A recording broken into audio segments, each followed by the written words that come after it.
Sasa tutoe matangazo yetu. Jambo la kwanza, mtoe shukrani tena kama wazee wa kanisa walivyoshukuru kwa mtu mmoja mmoja. Vikundi vyote vya seli tuwashukuru, wale waliofanya usafi tuwashukuru, wainjilisti, wazee wa kanisa na msharika mmoja mmoja. Kwa kweli mnafanya kazi nzuri sana. Kwa kweli Mungu awabariki sana. Amen. Amen. Amen. Labda niseme tu jambo hili. Kwa nini tunasema hivi?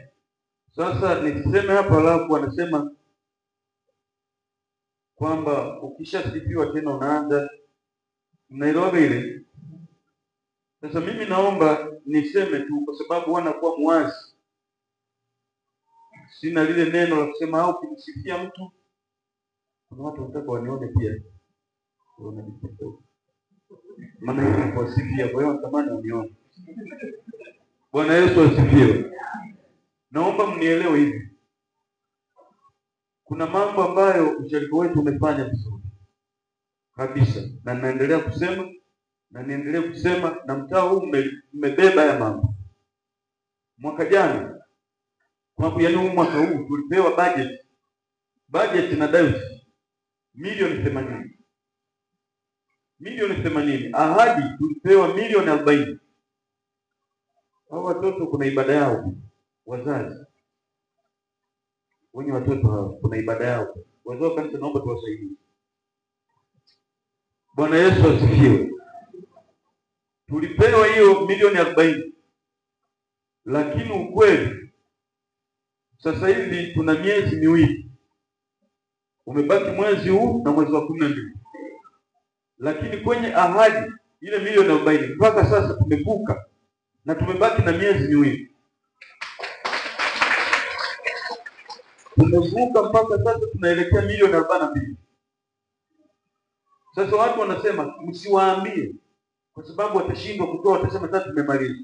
Utakuwa una dhambi tu. Tunakuambia ili uongeze juhudi. Bwana Yesu asifiwe. Lakini niweke vizuri hapa. Kilichosaidia sisi kuvuka ahadi, tathmini yake ni kwamba kuna miezi mlikuwa mnaanguka sana kwenye ahadi. Kilichosaidia ilikuwa ni fungu la 10. Bwana Yesu asifiwe. Fungu la 10 ndio lilikuwa linaziba mageti. Na watu wengi nadhani inabidi sasa kuendelea, tutaita watu tufundishe hesabu tunavyokaa. Nitawasaidia. Bwana Yesu asifiwe. Kwa mfano hivi mjisi nyie ahadi hapo kwa siku mtakuwa mpata shida. Ahadi.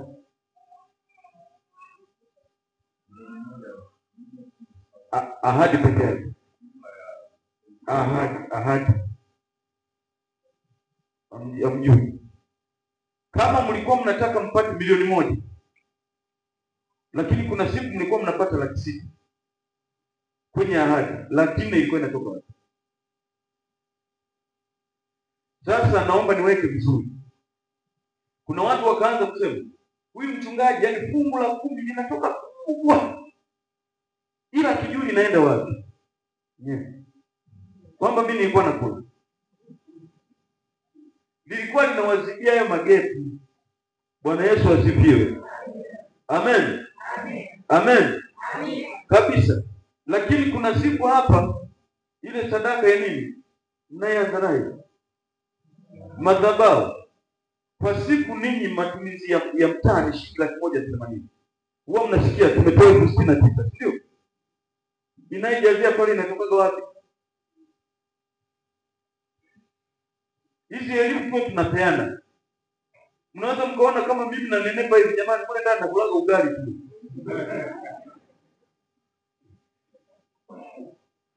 Lakini kila kitu unapofanya lazima jina, na walimu wanajua. Na kuna watu wamenipa jina, yaani mchungaji huyu ni wa fungu la 10. Anaangalia fungu la 10 huyu. Na nitaendelea kuliangalia. Bwana Yesu asifiwe. Kwa sababu limetusaidia. Lakini kitu kingine msisahau, mimi ni mwanauchumi. Mnanielewa msharika? Lazima nisimamie tu kwa sababu ni taaluma yangu. Na hilo ni fungu la 10, nitasimamia vyote. Maana ya mchungaji ni kusimamia kila kitu, na kule chuoni tunasomaga na mambo ya uhasibu. Sasa nisiposimamia mpaka aje mhasibu wa jimbo aje nisimamie, jamani, nitakuwa na akili?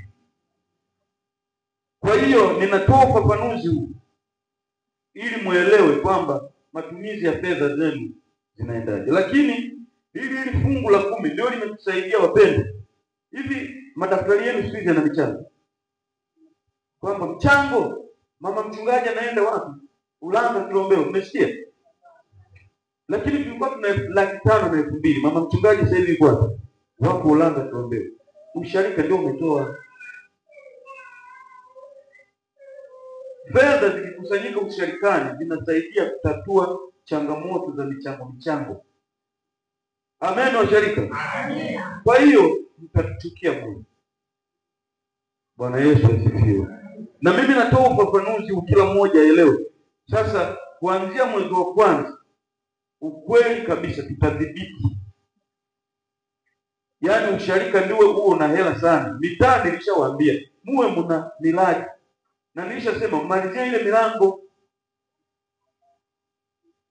Kwa hiyo tukisema tunanyang'anyana hizi sadaka tutasikiana. Hizi sadaka zina matumizi maalum. Bwana Yesu asifiwe. Na kwa mipangilio maalum.